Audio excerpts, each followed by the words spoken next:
Fala galera, professor Juarez para mais uma aula de Geografia. A gente vai dar início a uma nova parte da nossa matéria, que é a América do Sul, tá? E para começar falando um pouquinho sobre território, sobre os recursos naturais, sobre os aspectos físicos desse espaço, tá beleza? Galera, aqui um destaque muito importante, é que a América do Sul ela é uma subdivisão, tá, do continente americano. Lembra? A gente estava falando já de América do Norte, nós falamos já de América Central, agora a gente vai falar da última parcela aí dessa subdivisão, que é a América do Sul, tá? Que tem um território com uma extensão bastante significativa, tá? De mais ou menos aí 18 milhões de quilômetros quadrados, que é uma coisa de bastante destaque, é um território muito grande, e por ser muito grande, principalmente, no deslocamento norte-sul, tá? A gente vai ver o quanto o tamanho do território vai influenciar para vários aspectos, para várias coisas diferentes, tá?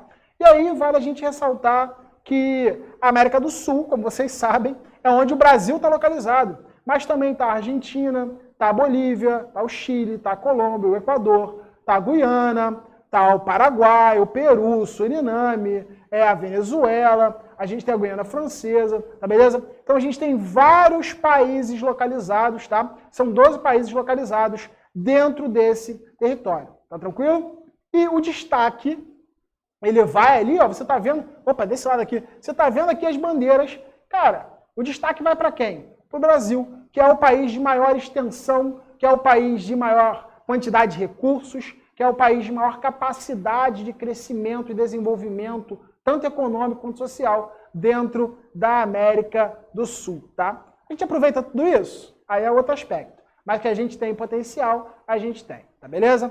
Olha aqui, galera. Pela posição geográfica, tá, da América do Sul, a gente vai destacar que nós temos aqui, na parte leste, o Oceano Atlântico, tá? Na parte oeste, nós temos o Oceano Pacífico. Na parte mais ao norte, ainda representando o Oceano Atlântico, a gente sabe, mas nós temos o Mar do Caribe e também a fronteira, continental com a América Central, tá? E mais ao sul, a gente vai ter ali o Estreito de Drake, tá? Que vai ser o espaço que nós temos ali com a Antártida, tranquilão? Então, nós temos essa divisão aí, esses limites geográficos que vão separar a gente. E óbvio, que esses limites, eles são importantes, principalmente para um comércio mundializado, principalmente para as trocas de mercadorias que acontecem entre os espaços, tá? Então vale a pena a gente entender isso, que a parcela leste, Oceano Atlântico, a parcela oeste, Oceano Pacífico, que não é tão pacífico assim, tá bom? Vamos lá, gente. Vamos começar a falar dos aspectos físicos mais direcionados dessa parcela do continente, dessa subdivisão continental, tá? Primeiro de tudo, o relevo, ele vai apresentar características igualitárias e únicas? Jamais, tá? Por quê?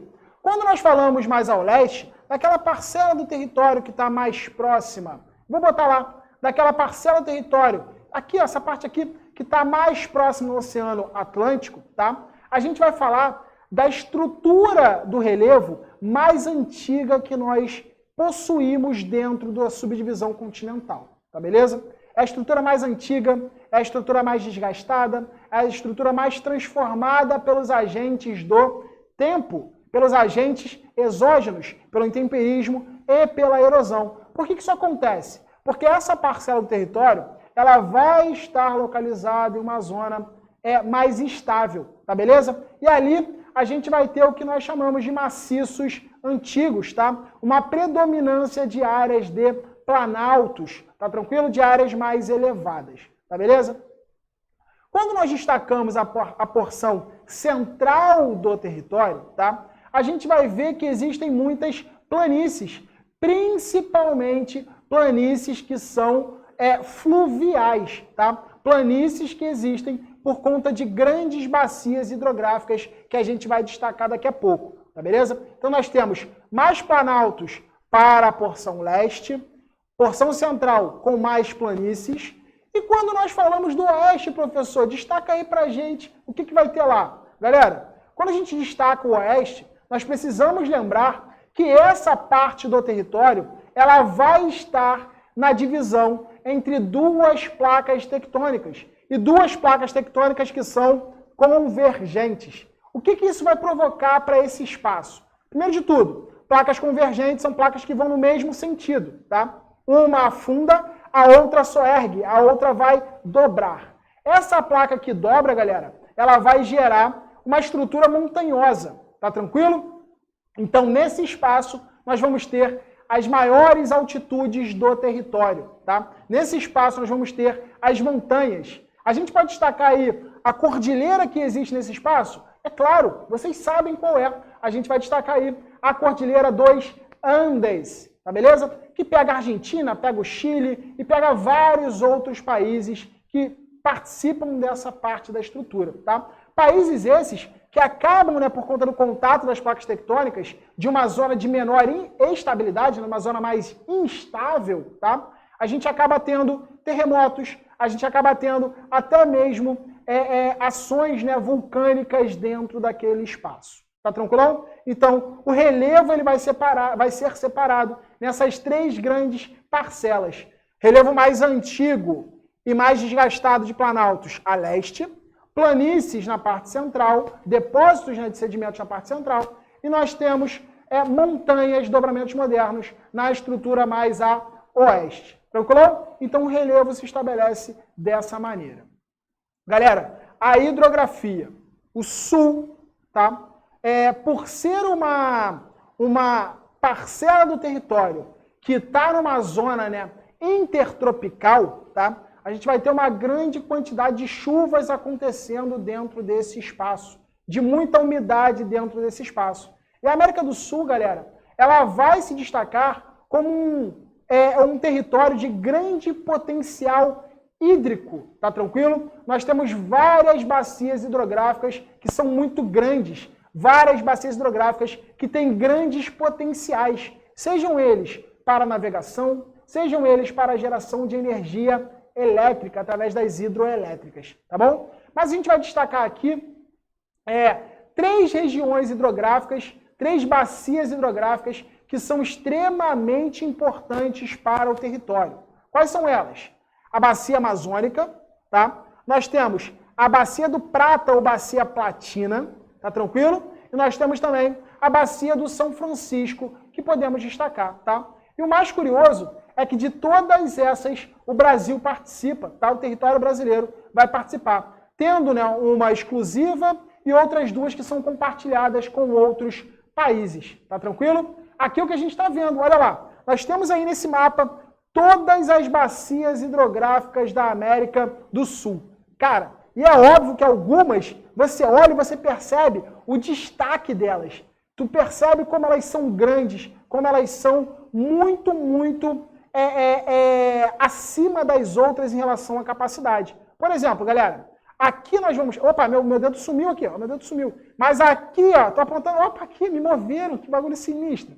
Aqui nós vamos ter, como vocês estão vendo, a bacia do Rio Amazonas, tá? E a bacia do Rio Amazonas é a maior bacia hidrográfica do planeta. Vamos lembrar que ela não é só brasileira, ela não é só do território do Brasil. Ela também tem outros países vizinhos que vão participar dessa bacia hidrográfica.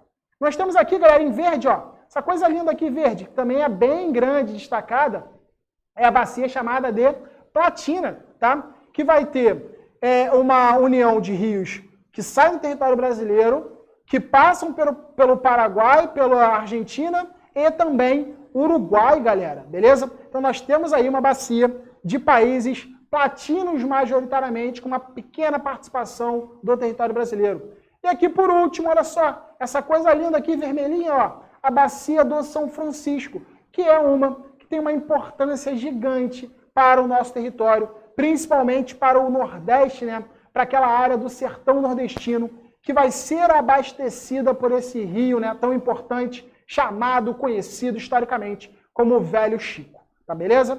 Vamos seguir, gente. Vegetação e clima. 9 de novo. Ó, tô paradinho, mas tô indo pro lado, hein? Isso aqui é mágica. Olha só, galera. Clima e vegetação. Sempre associados, tá? Não tem como falar de uma coisa sem falar da outra. É impossível, é impossível. Tá tranquilo? sempre vão estar vinculados. A presença e a atuação de um vai influenciar diretamente com o outro, tá beleza? E o destaque para a gente é, a América do Sul, ela vai estar com grande parte do território numa parcela que nós vamos chamar de intertropical.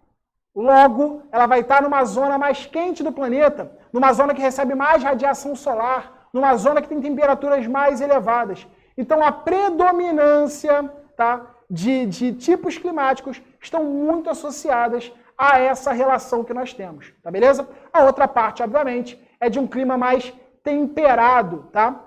É de um clima um pouco mais ameno.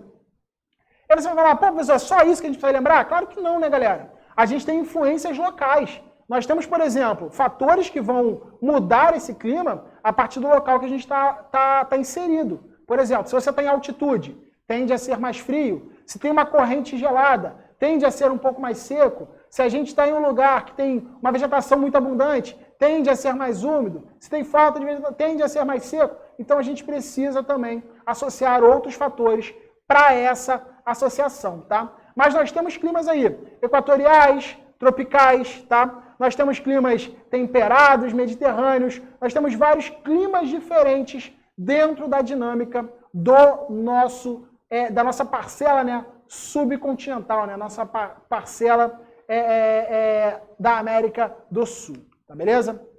Olha lá, galera, vamos associar aí algumas coisas. Por exemplo, onde nós temos o clima equatorial e um tropical, né, mais elevado, um tropical um pouco mais úmido, é óbvio que a nossa tendência é de ter grandes florestas equatoriais, de ter grandes florestas latifoliadas. Aquelas florestas, né, que nós podemos associar à floresta amazônica, muito densa, várias espécies diferentes, árvores gigantescas.